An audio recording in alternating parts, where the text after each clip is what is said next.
good morning. Okay. Hey, Sarah. Where are you feeling? Badwam Ahosepe in the fancy doll, president for the Brothers and Sisters Association, Mama Wakwaba. Now, and Thursday, as usual, throwback.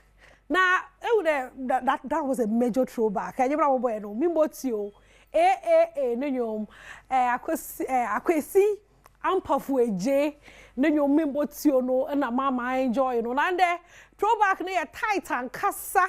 I me guess I'm more had a room so hey, guess those rules bay. It's a two the guest you, I guess and Kassa. Now, Papa, Massa, a jumasmo about soon. Ghana had it on your Jumaketwa. Ampofo Adjei band back in the days.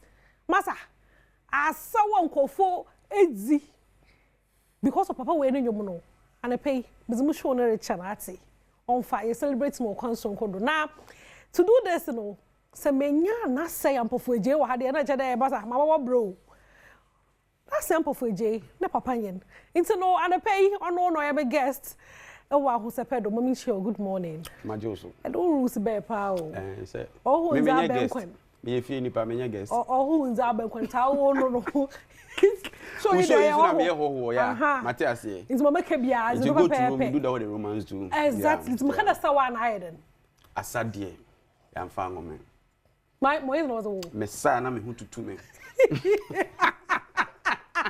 It's another pay, but you better paying. Now, Ampofo Adjei, ya baba kasa afa kwesi Ampofo Adjei ho. Na papa no ne legacy no too much. Na debi America, the America you dey onyaza wewu. He lives on. He lives here. Yeah. And I kind of my a pedestrian. The emphasis America nyina ne say enyuma boss is here enya be 40 years. Wow. If you do from age ma obaka negatives bebre if you do good cry na obaka say enwuma unimu a eno ba in the 90s cry if you do good enya 30 years this year. Wow. And if owo obi a wabonyum over the years 50 years ago 40 years ago na enwum no ene utimi da so de toto wabrabo ho utimi de tu ho fo utimi de bobra e cho say the person still lives. Wow. What I say it said you to ha oni wudi nkomo because ni se me pefutu a metie me papa nyum me pa kwanchira metie me papa nyum me paniji a metie ne nyum areho ba so a me woni nyum a metie a e be ma me raho iti say he lives. Wow. Yeah. He lives in the lyrics of his songs. That's right exactly.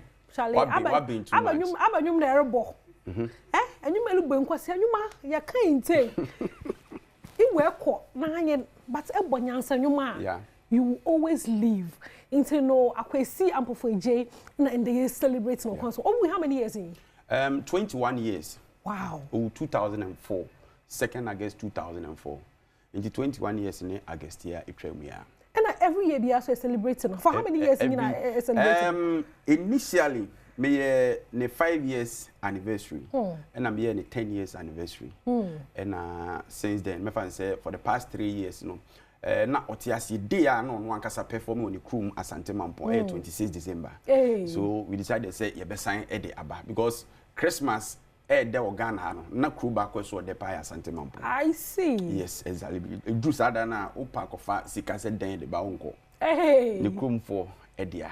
I see. Nti sa memory no e na ye pese refresh ye de ebabiem na manfo hu sampa. Okay. International on the 26th biano obo show. Kese pa. Otimi bua ama venue no kra adan ni bubu. Hey! Oh yes, nipa wo mampon e be dia dance. Because baby ana mo bo no Midway Hotel. Every time be na papa na hu say obo a nipa na ba ne doors nto na dwe so be extension na wo ye no. Amanfo fuku gu abrosan no so ma ebu begu fom. E don kwa kra na difference to. Nye ne ya social media ni ade abenka make us say get us trend. Oh yes. Inti sana net was that big and it do hono even ne colleague musicians ni be crash at Abamampon eba be witness show. You say those times no na say obi feature obi o show so ne ho keka na eni ho sa but obi betimi aba o show aba be gina no aba be enjoy. I see. Yes, no so aba be hwe bi. Yes. Inti sana na ekoso. Inti e ya de kese a na free mono near Jatua because there was nobody to do it and I activate it and me taking upon myself say Yebeshe together with other musicians and yeah for the past 3 years now I am very solid. Be our baby anonym say Ampofo Adjei lives concert one show say Christmas or Adjei bring quite also baby. No one Samara na e baka no papa no ye nyimpa ben. Na oye teacher oye advisor and oye disciplinarian.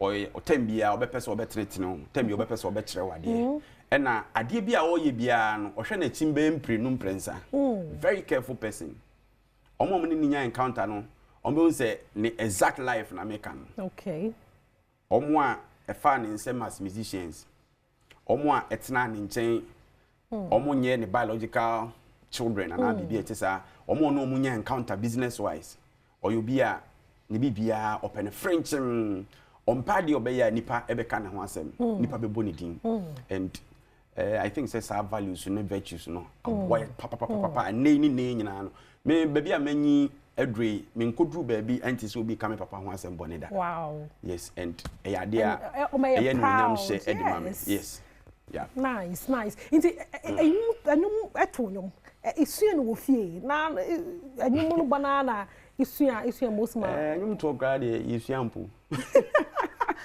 otu mu dada do say enyum no ye wo ye no ye me papa wo me nyina no otonyum en ye betu wo fie am ye rehearsal bibia obeye enyum foforo ani nyina oye no fie oye bibia wo fie onu say obetro nyum a oye ni late in the night bibia da obepese obeye writing no to be onam no hu bibi e na opese ode ye nyum a otro to say the watro headline news person wonya lead bia watro to yes nti on the day ne bia be 3 4 5 no ada e bo 11 na obi e koda na afi wa sorry atenase I see take time e tro enyum no e bia enyum ba ko betimi de be 5 months atro bi wo no so e be ba bia 2 days no atro awie ba otro wi a ono kasa na osabo guitar nto no ade guitar ne be manyum na rhythm before so be invite the bandsman no wa tro say enyum no say ni say na mpese ko drums wo bo say we bo say no bia de ono so de kakra before say Umbeko studio. Those times, recording no moya, omukobo bibia live studio. Nti e bopa, o start utia, mu nyina mo se ko back, mo sabo. And say ene die a, we ko to back a, ade tia, no oba beto verse back, ade tia, no oba to there be there. That time bopa. Una wo ko. Okay. That's how. Nti bibia e ko so bia na ye hu bi. Ye ti bi. Nti e den akakra. As a papa, every year is waiting for the past 3 years for me. You may a full stage now. Now I should Ampofo Adjei task be mampa or live pa even through you. Into no year this year concert no mosma obokono. Yeah, we are no working far and I want no worry baby. Okay, into this year you were one big center or Asante Mampong. Your former president and the wife Edina Dasoliano Ekufuado. Na ho Mampo community center no more refurbish a new place in here na ye show no. You try say afibia and you bepe one old Highlife musician big one. Into this year a representation in Pat Thomas. Say na ye hwe de okati across. Nti you Oforiam Ponsa, one of the biggest Highlife musicians Ghana has to say.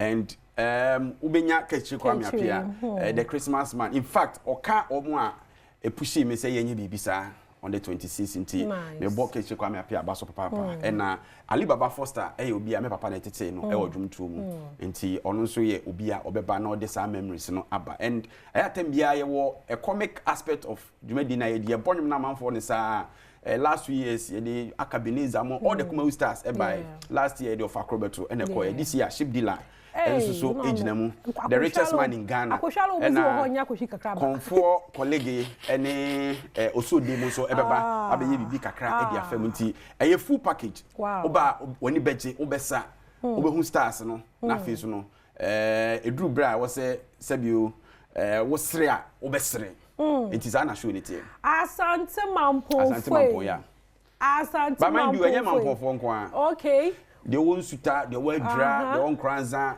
like Mampo enclave nim if jasi dwabe bia obi a timi ba be poso obi a timi ba show ni bi yeah na nkranfo na eye na efima oh da bi nkranfo ne papa na nkranfo yan ma nkranfo ne yen invite omo never no what about you other presenters season presenters name DJs ni ade a omo atrupu ba from office anum say I think last year nipa be 6 last 2 years nipa be 10 this year crowd nipa on person ba be VIP ba ko oh yes nipa na on person ba because oba wani beji wani beji won sampa oba be dibronya ni mampon so ekura a nice place oba mampon kro no ma otim say yes kro no mo de pa. Okay. On the mystery. Kunmode. It's the na year ko 26 year ko asante mampo wonyo foforo nso. Yeah. It's do adwum ginam 26 no. Adwum ni so na do ye. Madam for Madam for. Nso Madam for bit me twetwe ko nso hwem. Ekuti anwum o. Yeah. It's simple money now on am for no one say o.